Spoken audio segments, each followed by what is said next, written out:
sur l'étendue du territoire national camerounais, la date du jeudi 6 novembre 2025 demeure historique.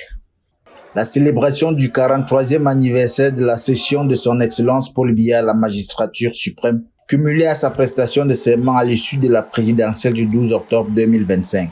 Douala 6e n'a pas dérogé à la règle. Le mandataire du comité central du Rassemblement démocratique du peuple camerounais RDPC était en mission à Manoka. Présider et communier avec les populations pour la victoire de leur champion à la dernière élection présidentielle. C'était la principale mission de Robert Koloko dans cette partie du Cameroun qui a connu une célébration à la hauteur de l'événement. Cette prestation de serment que nous avons suivie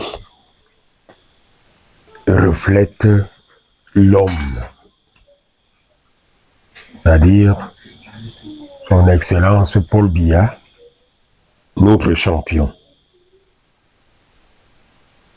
qui, dans son discours, a tenu à rappeler qu'il place son mandat sur la prospérité de la jeunesse, endurance, résilience, persévérance et bout du tunnel. Au-delà de cette double cérémonie, l'homme politique a apporté son appréciation sur les leçons à tirer de cette présidentielle qui a connu une crise post-électorale importante.